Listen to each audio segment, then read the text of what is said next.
जय हिंद दोस्तों, स्वागत है आपका अपने YouTube channel vision learning point पे।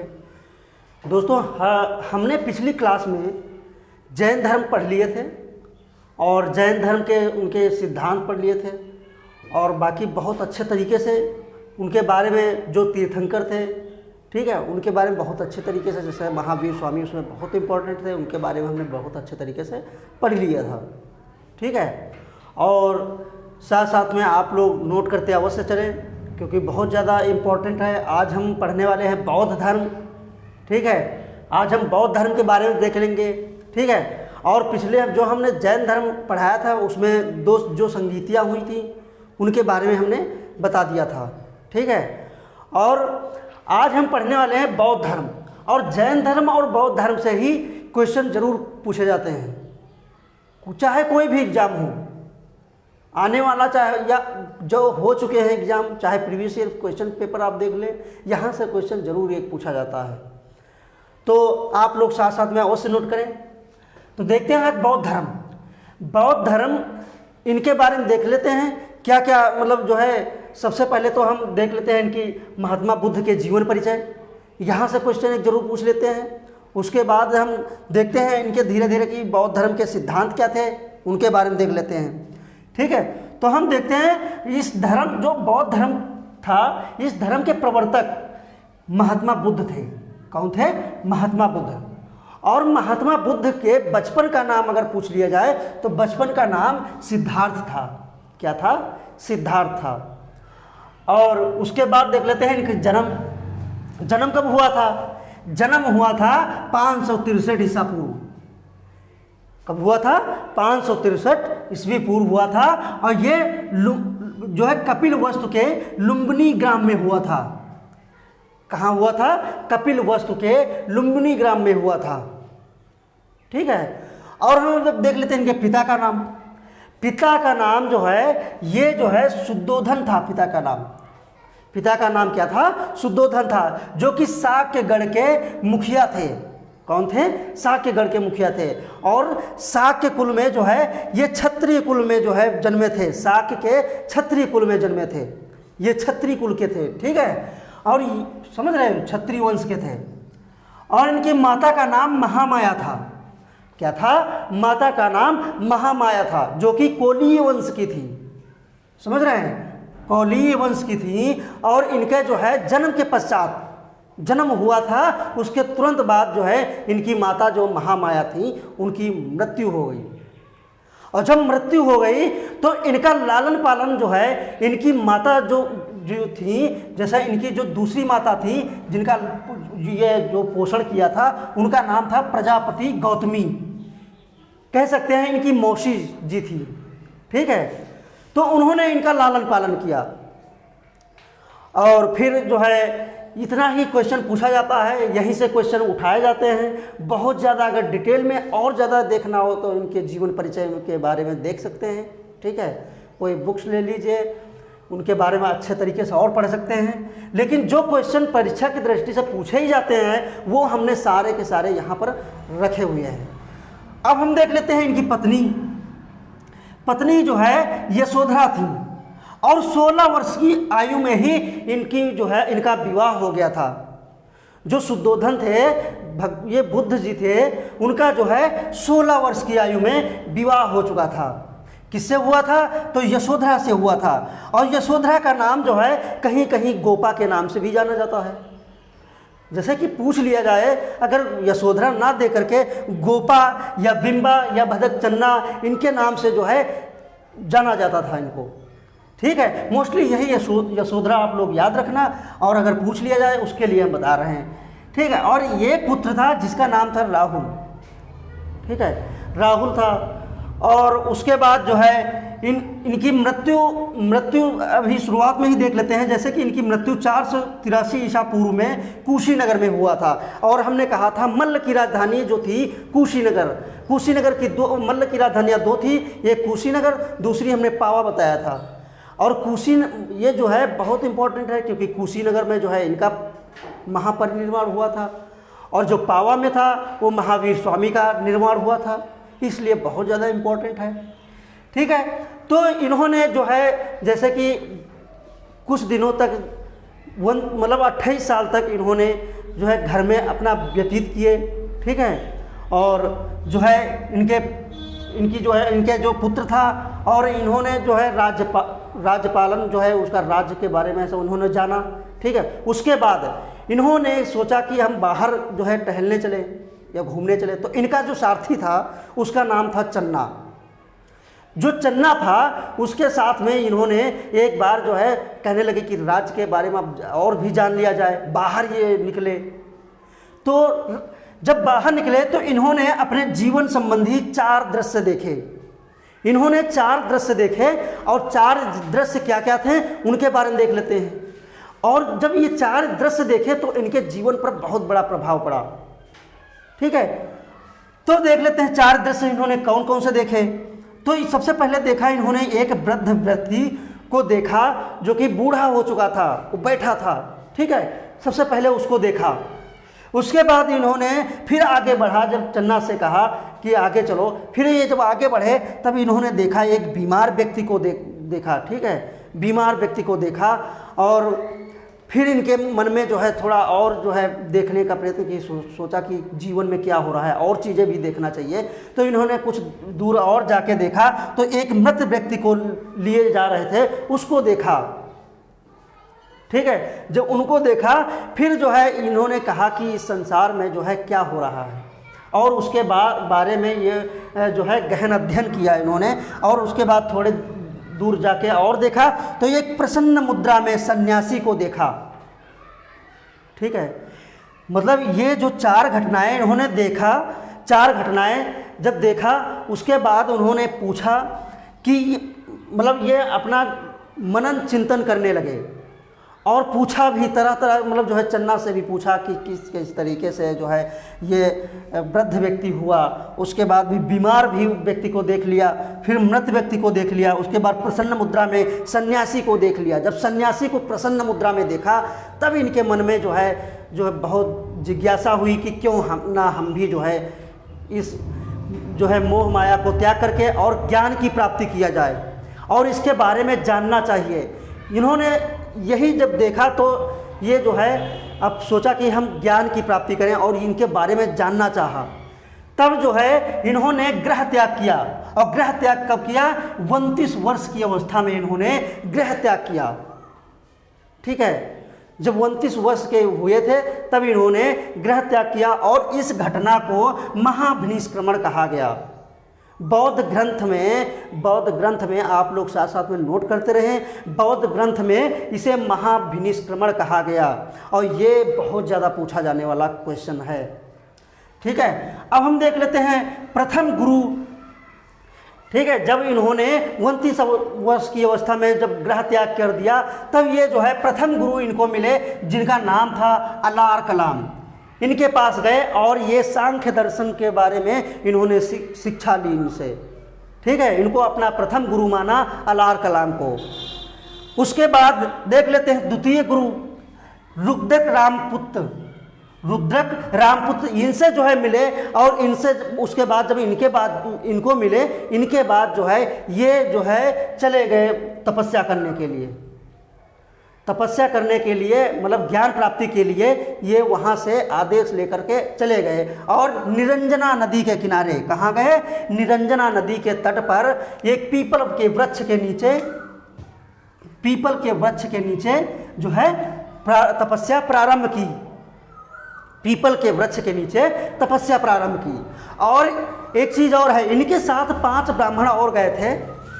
5 ब्राह्मण जब गए थे, और 5 ब्राह्मण भी साथ में तपस्या कर रहे थे, लेकिन जो है जब 5 ब्राह्मण तपस्या करने के लिए गए थे तो एक जो है ये जब तपस्या कर रहे थे तो एक जो सुजाता, जिनका नाम था सुजाता, एक जो है सुजाता नाम की स्त्री जो थी वो आई और उनके द्वारा लाई गई खीर को खा लिया। खीर को जब खा लिया तो जो है ये जो साथ में 5 ब्राह्मण इनके साथ में तपस्या कर रहे थे, इनका साथ छोड़कर चले गए। कहाँ चले गए?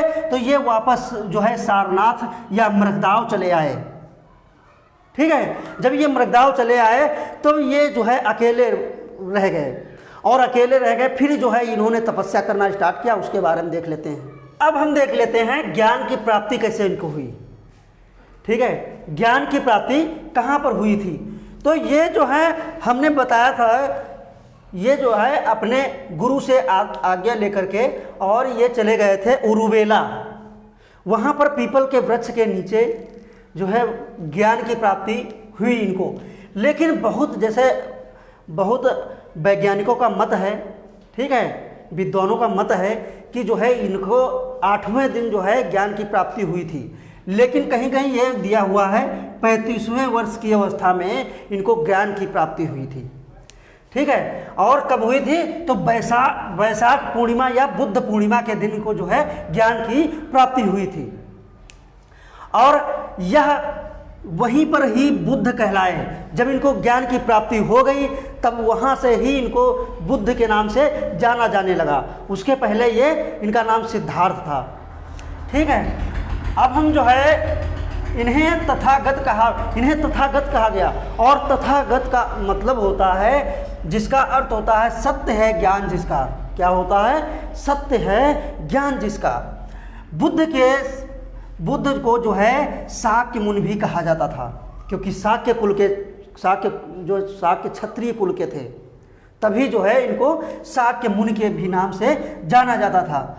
और उसके बाद ये जब उरुवेला से वापस लौटे, ठीक है, उरुवेला से जब ज्ञान की प्राप्ति हुई, जब वापस लौटे तो उन्हीं 5 ब्राह्मणों को जो है ये सबसे पहले उपदेश दिया या ज्ञान दिया उनको। ठीक है, ज्ञान या उपदेश दिया।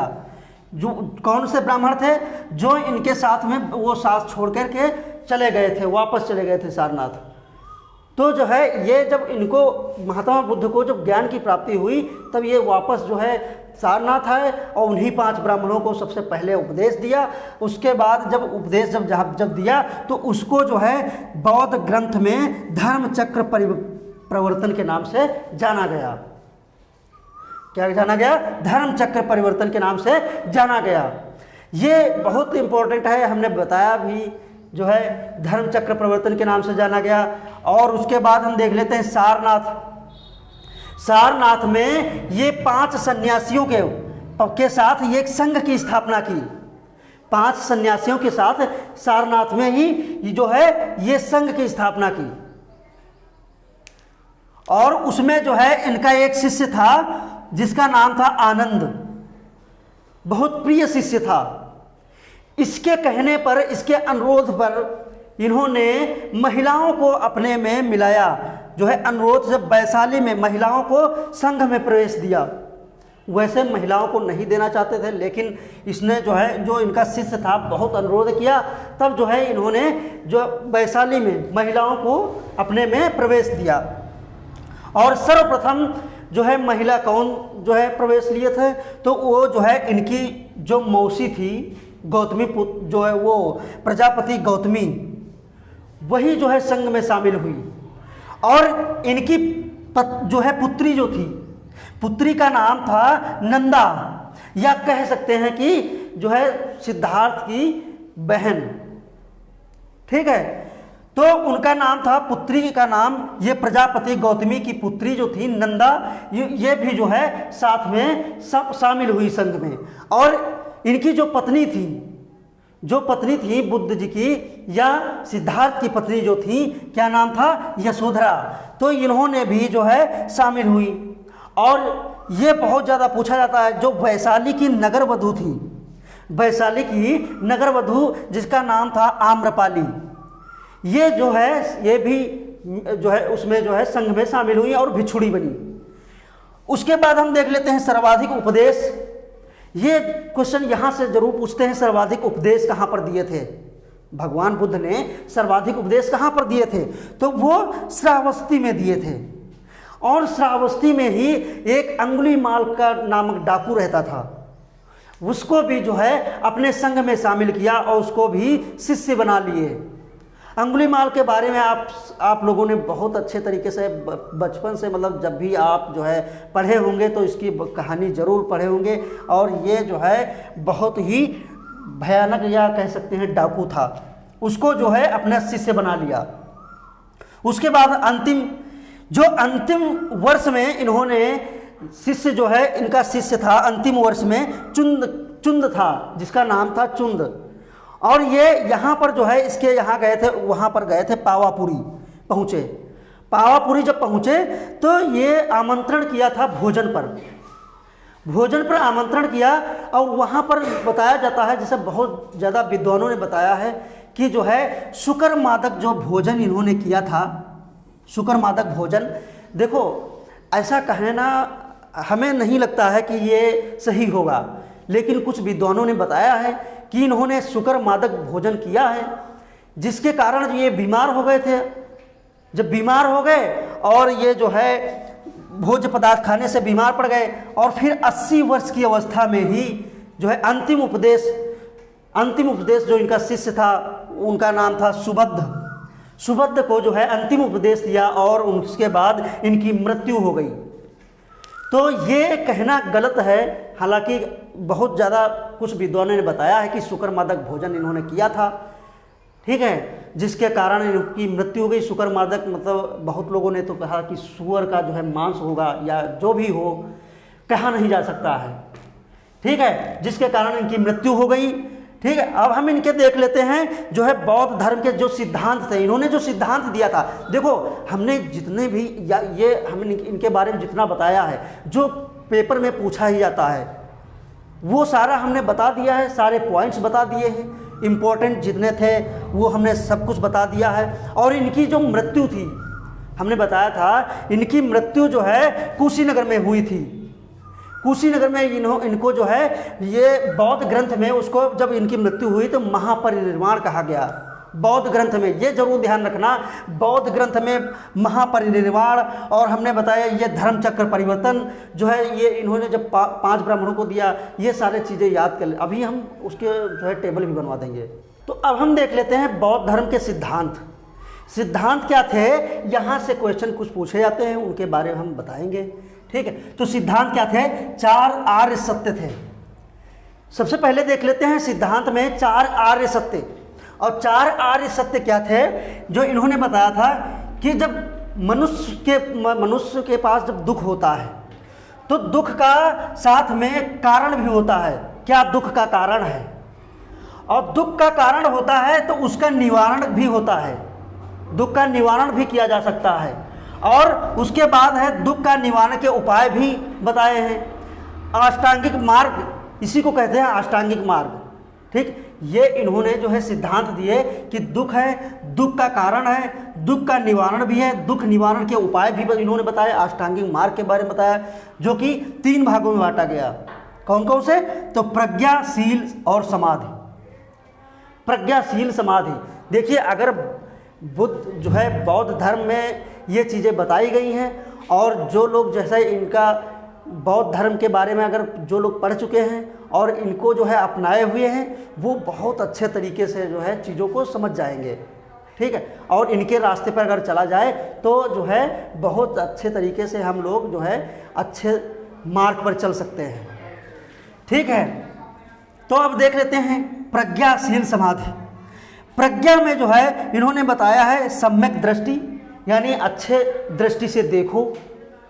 ठीक है, अच्छे दृष्टि से देखो, आप लोग समझ रहे होंगे। और उसके बाद दूसरा सम्यक संकल्प, अच्छा संकल्प लो।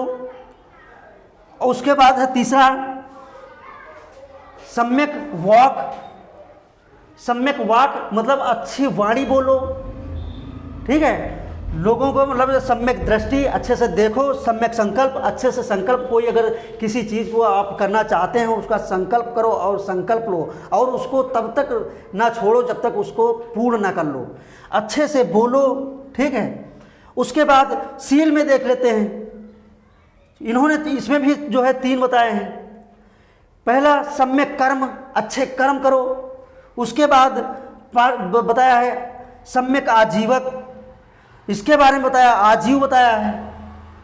ठीक, उसके बाद व्यायाम करो। और फिर बताया है इसमें समाधि में सम्यक स्मृति, अच्छा चिंतन मनन करो। 8वें इसमें बताया है फिर जो समाधि में ही अच्छे से समाधि करो और भगवान के जो है पूजा और अर्चना करो। इस तरीके से अगर इन्होंने बताया कि अगर आप जो है अच्छे मार्ग पर चलना चाहते हैं और महापरिवार पर निर्माण चाहते हैं और मोक्ष की प्राप्ति कर चाहते हैं, तो जो है इन चीज़ों को अगर आप लोग जो है फॉलो करेंगे तो जीवन आपका सुखमय रहेगा, ठीक, और बहुत अच्छे तरीके से जो है हर उस क्षेत्र में आप जो है अच्छे से कारगर साबित होंगे, जैसे कि जो है महात्मा बुद्ध ने बताया है। अब हम देख लेते हैं बौद्ध धर्म के त्रिरत्न।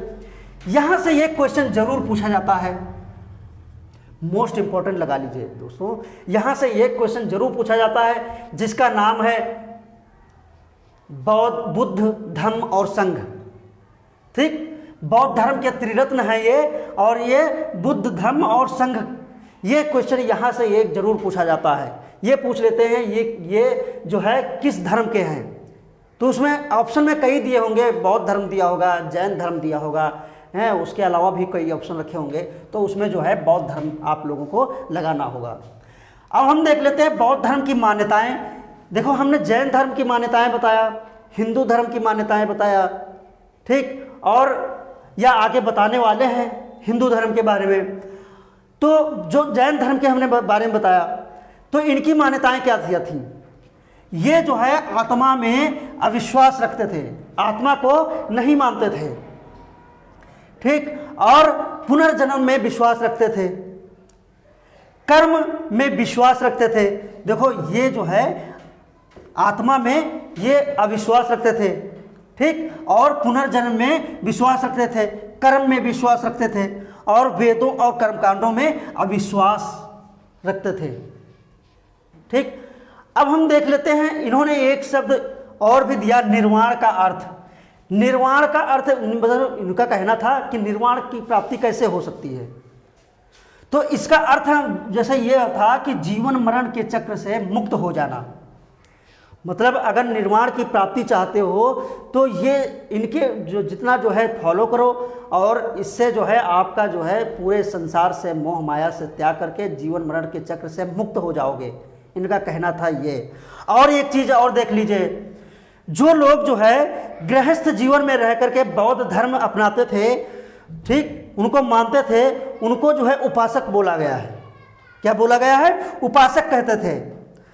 तो हमने बताया जैसे सत्य, अहिंसा और अस्तेय और अपरिग्रह, ये जो है पार्श्वनाथ ने बताया था, ठीक। और जो महात्मा बुद्ध का कहना, ये एक चीज़ और था कि जो है वो देख लीजिए आप लोग। जैसे इन्होंने कहा था कि दोपहर के बाद भोजन ना करना, ये भी बताया था दोपहर के बाद भोजन ना करना, और ये बताया था व्यभिचार ना करना, या जो है इनके बारे में बताया था। और ये सारे जो है मद्यपान मतलब जो है मद्य ना करना, इनके बारे में ये लोग मतलब जो है बौद्ध धर्म में बताया गया है। अब हम देख लेते हैं इनके जो है प्रतीक, एक टेबल के माध्यम से देखते हैं, और ये यहाँ से जरूर पूछा जाता है क्वेश्चन। तो हम देख लेते हैं इनके प्रतीक, घटना और प्रतीक। तो इनका जो जन्म था, जन्म जो है इसका प्रतीक क्या था? तो ये था कमल और सांड, इसका जन्म का प्रतीक था। उसके बाद देख लेते हैं ग्रह त्याग। जब ग्रह त्याग किए थे तो उसको जो है बौद्ध धर्म में जो है बौद्ध जो ग्रंथ था महाभिनिष्क्रमण के नाम से जाना गया, और इसका प्रतीक जो था वो घोड़ा था। और जो ज्ञान प्राप्त हुई थी तो वो पीपल के नीचे प्राप्त हुई थी। और निर्वाण का चिन्ह था पद चिन्ह। क्या था? पद चिन्ह। साथ साथ में आप लोग जरूर नोट करते रहें। मृत्यु का जो है बौद्ध धर्म में जो बताया गया है वो महापरिनिर्वाण, जब इनकी मृत्यु हुई थी तो महापरिनिर्वाण बोला गया था बौद्ध धर्म में, और ये इसका चिन्ह है स्तूप। गर्भ में आना, इसका चिन्ह है हाथी। उपदेश, इसका चिन्ह है चक्र। और यौवन, इसका चिन्ह है सांड। ठीक है, तो ये हो गए आपके प्रतीक। यहाँ से एक क्वेश्चन जरूर पूछा जाता है। अब हम देख लेते हैं इनके जो है प्रमुख संप्रदाय। देखो, बौद्ध धर्म को दो भागों में बांटा गया था। एक था जो है हीनयान और दूसरा महायान। ठीक, दो भागों में। जो हीनयान के लोग जो थे, ये जो है इसको जो अपनाए थे, ये जो है बुद्ध को महापुरुष, एक महापुरुष मानते थे। क्या मानते थे? बुद्ध जी को एक महान पुरुष मानते थे। ठीक, और जो इधर ये महायान के लोग थे, जो इधर इसको अपनाए हुए थे, ये जो है बुद्ध को भगवान मानते थे। ठीक, तो ये जो है प्रमुख संप्रदाय थे। और जो जैसे क्वेश्चन पूछा जाता है, हमने वहाँ से जो है सारे एक एक पॉइंट्स हमने बता दिया है जहाँ से क्वेश्चन पूछे ही जाते हैं। अब हम देख लेते हैं इनकी जो त्रिपिटक जो थे, ये जरूर पूछ लेते हैं। तो त्रिपिटक में 3 पिटक थे, कौन कौन से? तो पहला है सुक्त पिटक, विनय पिटक और अभिधम्य पिटक, ये हो गए। और अब हम देख लेते हैं बौद्ध धर्म की संगीतियाँ। बौद्ध धर्म की संगीतियाँ जो है बहुत इंपॉर्टेंट है, इनके बारे में देख लेते हैं। तो प्रमुख संगीतियाँ बौद्ध धर्म की हुई थी 4 संगीतियाँ, और इनके बारे में देख लेते हैं। तो प्रथम संगीत जो हुई थी, तो ये जो है 483 ईसा मतलब जो है BC में हुई थी। और इसके जो शासक थे तो अजातशत्रु थे, और अध्यक्ष जो थे महाकश्यप जी थे। और स्थान तो ये राजगृह में हुई थी। प्रथम संगीत जो है राजगृह में हुई थी। अब देख लेते हैं द्वितीय संगीत, ये 383 BC में हुई थी, और इसका यहाँ का शासक जो है कालाशोक था, और अध्यक्ष सबाकामी थे। और ये कहाँ हुई थी? तो वैशाली में हुई थी। उसके बाद देख लेते हैं तृतीय संगीत, ये जो है 251 BC में हुई थी, और यहाँ के जो है शासक जो है अशोक थे, और अध्यक्ष जो थे ये मोगलीपुत्र तिस्स थे। कौन थे? मोगलीपुत्र तिस्स थे, और ये पाटलिपुत्र में हुआ था। उसके बाद चतुर्थ जो बौद्ध संगीत हुई थी, ये जो है प्रथम शताब्दी में हुई थी, और यहाँ का जो शासक था ये कनिष्क था। ये बहुत ज़्यादा पूछा जाने वाला है। और अध्यक्ष जो थे ये वसुमित्रम थे, और उपाध्यक्ष ये अश्वघोष थे। ये बहुत ज़्यादा इसीलिए कहते हैं बहुत ज़्यादा पूछा जाता है। उपाध्यक्ष भी पूछ लेंगे और अध्यक्ष भी पूछ लेंगे। ठीक, और ये कुंडलवन ये जम्मू कश्मीर पर पड़ता है, वहाँ पर हुई थी। ठीक है, तो आज जो है हमने बौद्ध धर्म के बारे में सारा मतलब जितना पूछा जाता है उसके बारे में हमने बता दिया है। यहीं से मोस्टली क्वेश्चन पूछे जाते हैं, इससे ज़्यादा नहीं पूछा जाता है। ठीक है, तो आज के लिए हम इतना ही रखते हैं, हम लोग इतना ही पढ़ते हैं। उसके बाद नेक्स्ट क्लास में जो है मगध साम्राज्य के बारे में बताएंगे। मगध साम्राज्य जो है बहुत अच्छे तरीके से वहाँ से डिटेल से पढ़ते हैं। तो हम लोग जैन धर्म और बौद्ध धर्म के बारे में डिटेल से पढ़ लिया है, और अब नेक्स्ट क्लास में मगध साम्राज्य के बारे में बताएंगे। तो आज के लिए इतना ही, और धन्यवाद।